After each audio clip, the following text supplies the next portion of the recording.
When we have a list of numbers, we can do many kinds of operations, like summing or counting. The base case of these kinds of lists is special. When you count an empty list, you have 0 elements. If you have an empty wallet, you have $0. But what about the average amount of money in an empty wallet? Finding an average requires a non-empty list, and we can capture this idea by using a variant of our list. To do so, we introduce a new data definition. So we'll say that a non-empty list of numbers is either cons number empty or a cons number non-empty list of numbers.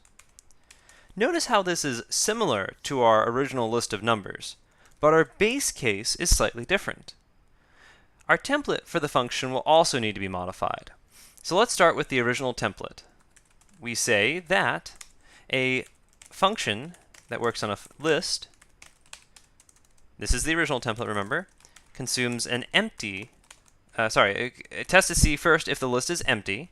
If it is, it does something. Otherwise, if it's a cons, then it will do something with the first element and something with the list function of the rest of the list. All right, and then we close off our square brackets. First, we need to change our parameter to be a non-empty list, often abbreviated as, instead of non-empty list, as a nel.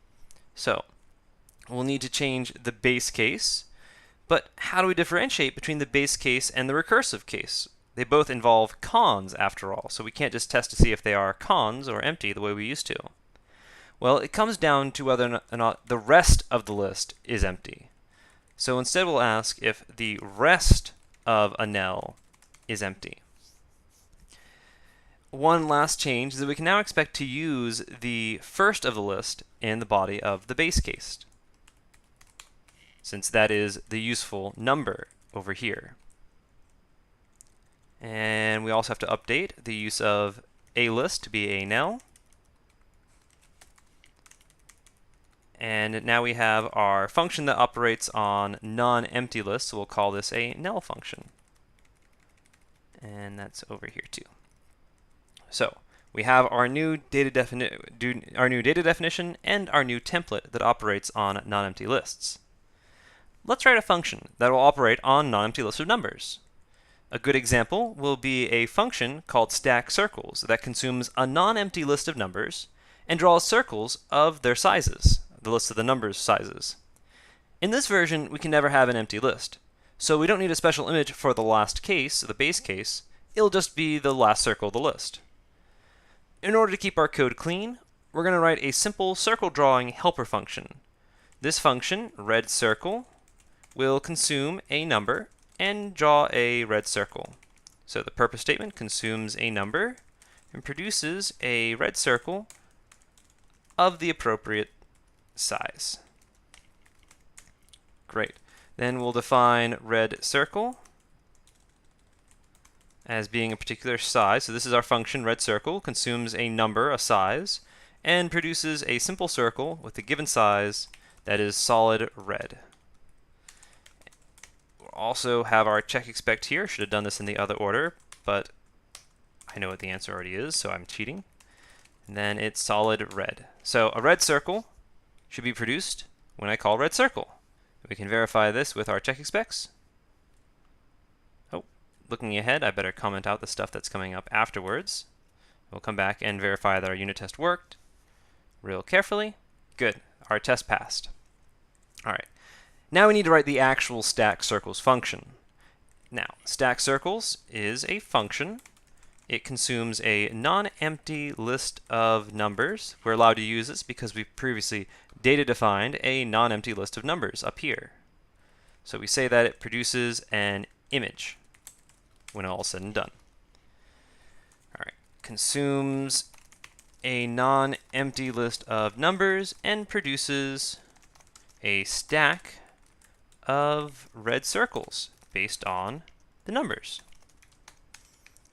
Okay, we get to define our header, stack circles, and that consumes a non-empty list, and then it does something. We don't know what just yet. We'll copy in our template, but first we'll write a quick check expect.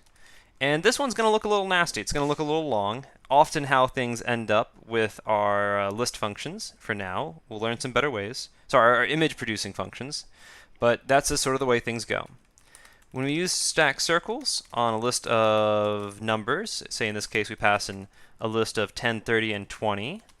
So that's our input to the function. The output will be a stack of red circles, first at size 10, 1, above a red circle of size 30, and a red circle on the bottom being size 20. So that's our output.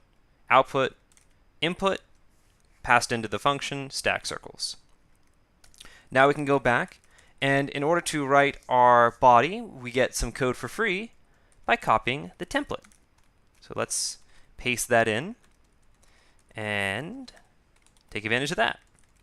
All right, so we know that the conditional doesn't have to change. This stays exactly the same. We just have to ask, what do we do with the base case? Well, we have a number here that represents the size of the circle, so we just pass it over to red circle. Bang, that's it. And we'll do the same thing with our recursive case. We have a number, we'll pass it to red circle. We have our recursive function, so we'll sub in stack circles. That always connects up to the originally named function. The rest of the non-empty list stays the same, and we just have to worry about how we combine these. So we have a red circle, and we have the stacked circles of the rest of the list. These are two images, and they're meant to be stacked above each other. So we'll toss in an above. Finish off, and there we go. Let's try it out.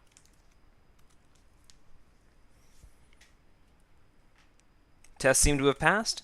Let's try drawing. In fact, let's just copy our input and visualize what we drew. Make sure we finish the parentheses. And we get three lovely stacked circles on top of each other. Now, we could write a function like this without non-empty lists, but the design would have ended up different. In particular, the base case would have been weird, because we would have needed some kind of empty image. The non-empty list is an elegant way to avoid having to deal with that particular issue.